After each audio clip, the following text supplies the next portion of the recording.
Well, we need to figure out how to get these ratchetings. I don't know how. Do you want me to ask my good friend ChatGPT? Yeah, I guess so.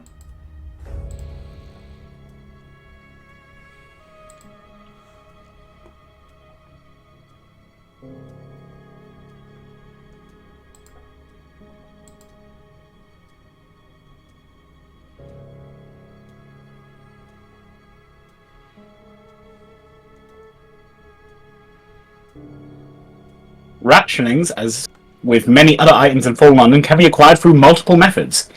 Here's how you can obtain ratchetings. The Labyrinth of Tigers. This is one of the primary places you can interact with rats and earn ratchetings.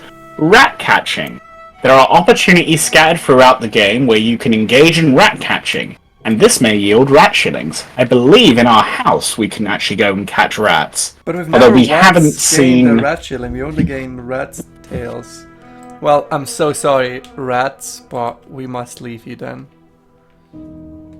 Back to the flint. Back to the flint, where we can stand tall or taller. You pull yourself back up, handhold by handhold, the familiar rooftops, leaving the rats as fobber to their conclave among the chimney pots and cars. The squeakers of barter can still be heard dimly until your ears are tuned to a lower frequency.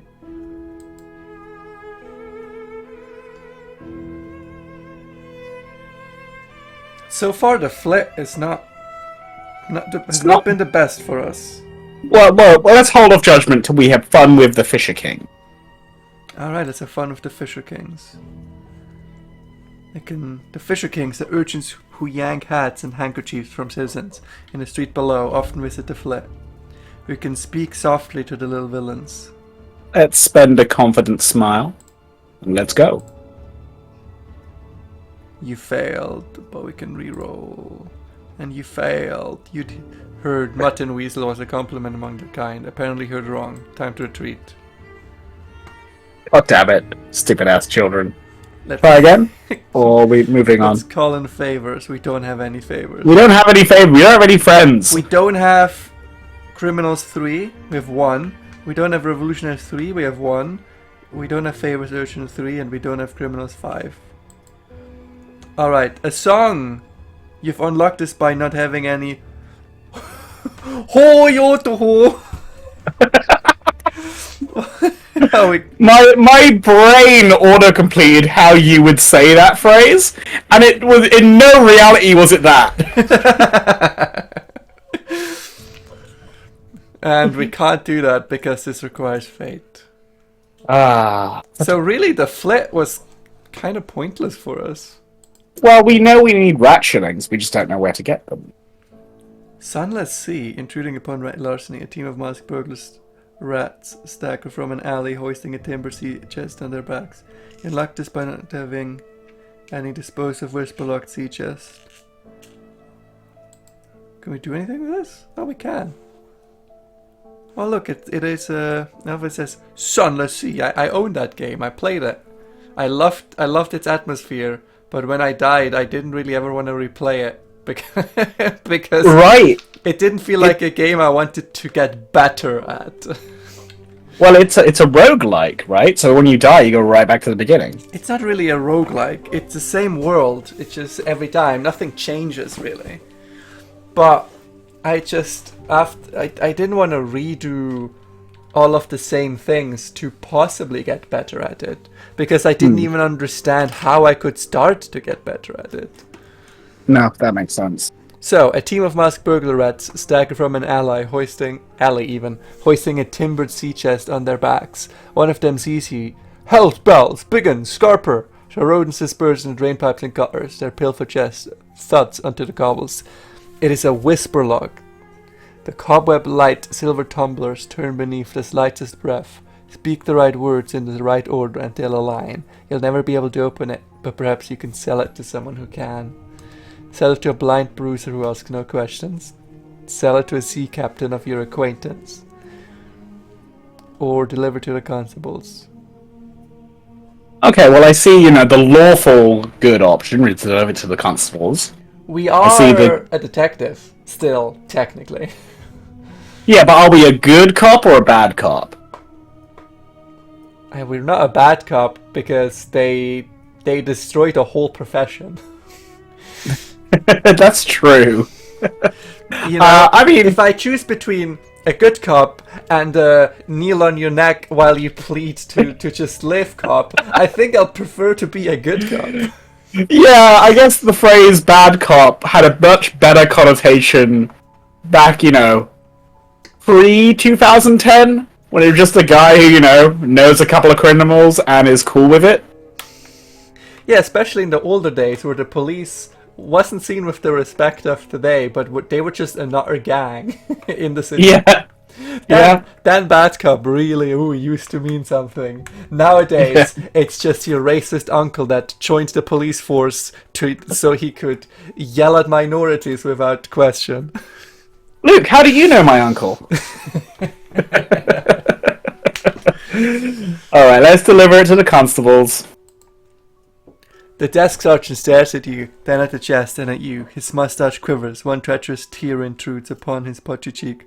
"Forgive me," he manages. "At this desk I witness a parade of vice, violence and villainy that would turn the liver of an honest individual like yourself. But this, to see an act of such fundamental decency," he blows his nose on a streaky handkerchief. "If we had 100 more of you, London would not occupy her present lamentable condition." He pumps your hand like a piston, then treats you to a half hour of stories about the city's more lurid criminals. Oh, what a nice guy. What a nice guy. You know what? He's a good cop. Good cop. Which means he doesn't actively engage in any of the institutional problems. He just refuses to speak out against it or do anything against it. Luke, from the way you're saying that, it's basically like he's the bad cop. You see, the problem between good cops and bad cops is that there's very little difference until we get rid of all of the bad cops. That's fair. Okay, but is there anything else to do in the Flint? I don't know if there is.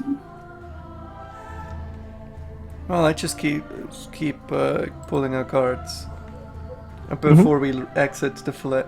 The calendrical confusion of 1899. By the Emperor's decree, the year of 1900 is cancelled. 1899 marches on, unceasing, enduring, like Her Majesty herself. God damn it, Queen Elizabeth!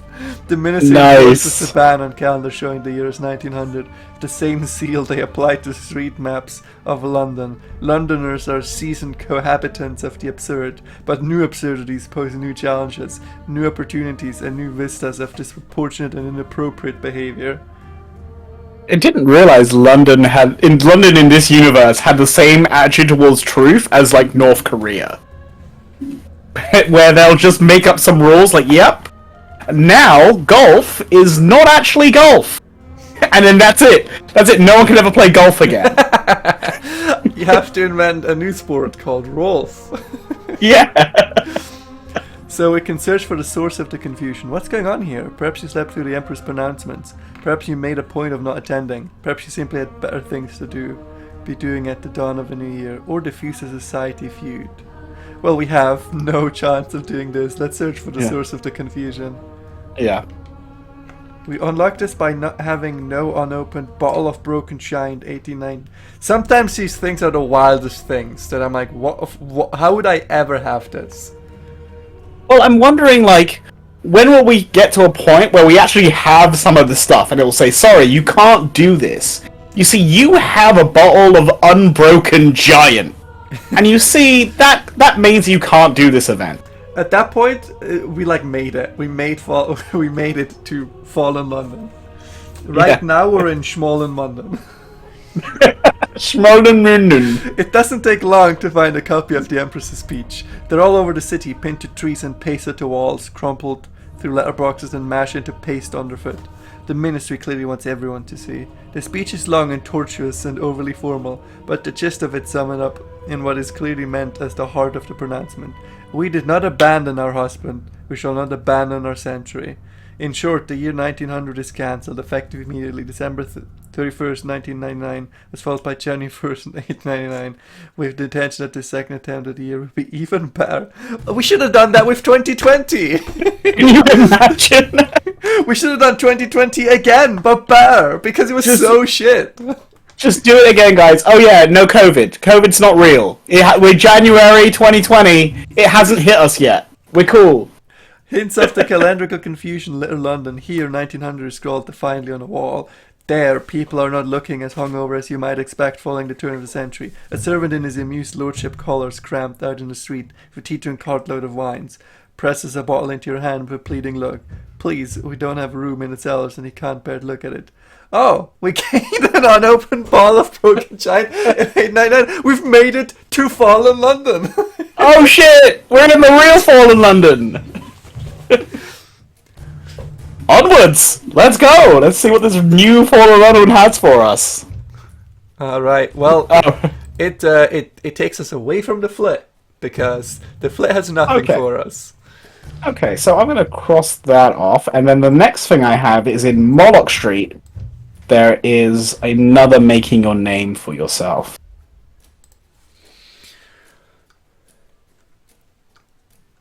Oh, I guess we've done it, and it's actually working with the Honey Daddle Detective.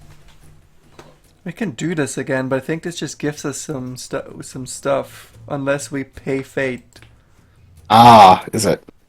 Yeah, there's something Grain Mind still there. Unfortunately, we left the story of the Honey Daddle Detective far behind us. Ah. Okay, well, we've always talked about updating the spreadsheet so that it's actually updated. So do you want to go systematically through everything? Well, we got Making Your Name here, Raid on the Brass Embassy. Oh, yeah. I've written down that the seeking documents in the embassy is just a money sink. But we can definitely try it, at least once.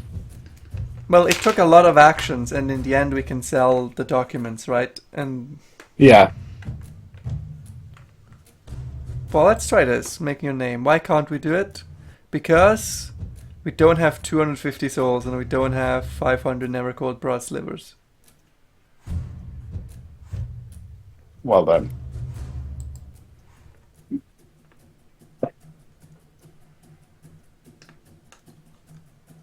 Oh my god, there's so much here. Oh my god, I think the scroll just goes on forever. Okay, so what of these options appeals to you? Because to me, I want to search for the missing rubbery man.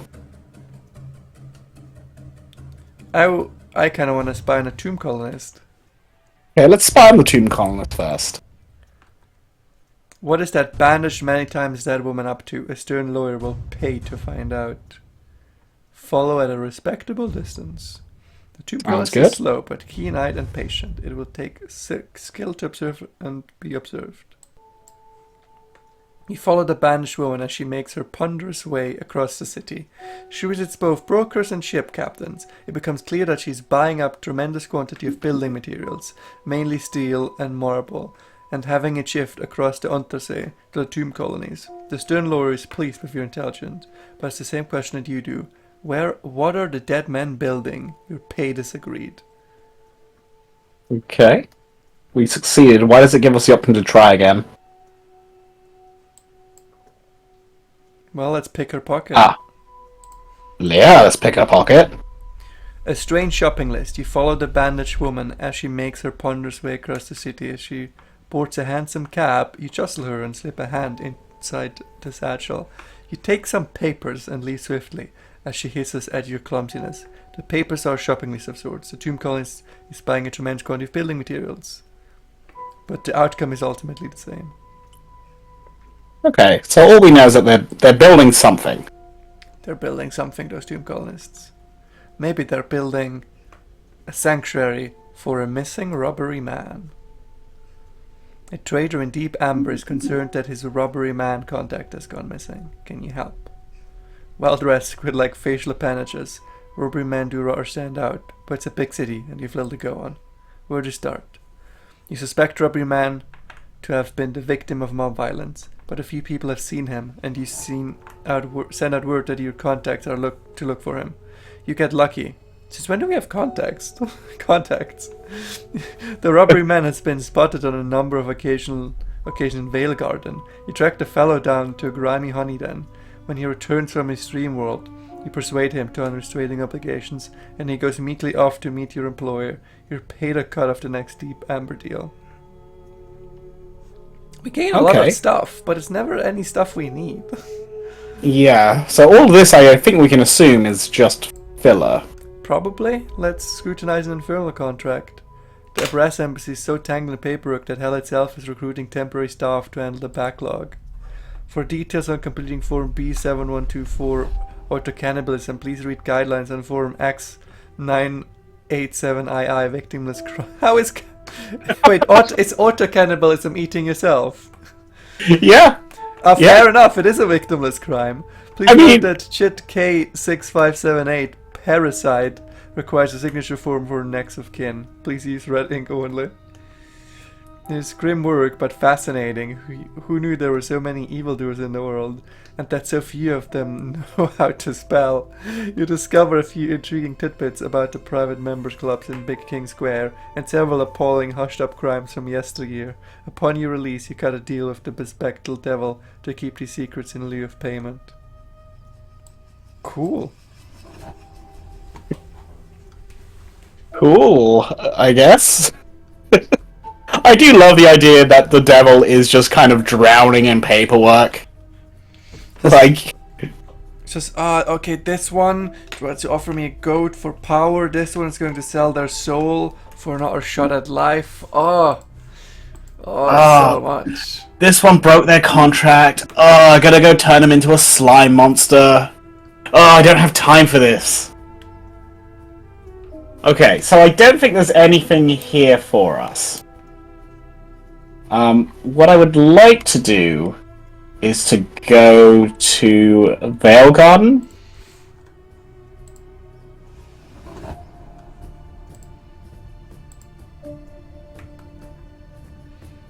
So, this is new, making your name. We can try and romance someone. In all things, look to love. If you can engage in a relationship which fires up people's imaginations, it'll do wonders for your reputations. A fiery romance is one option, but so too would be a sufficient famous friendship. We had this honey-hipping heiress that we engaged with before. We can begin a romance with a honey-sipping jewel thief, or seek the affection of a cloistered diatomist. So who do you prefer, Gale or Shadowheart?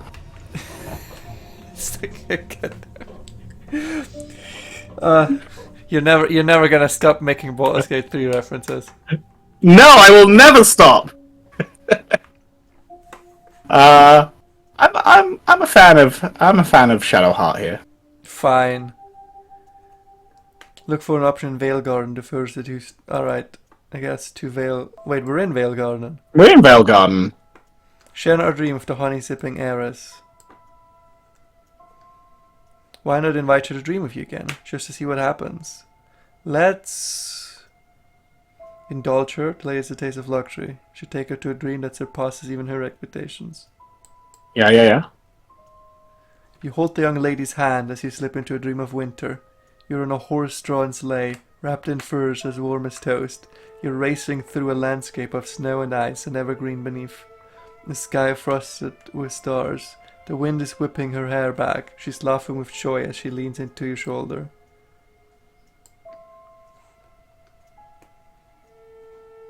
Let's meet the honey-sipping heiress in this realm.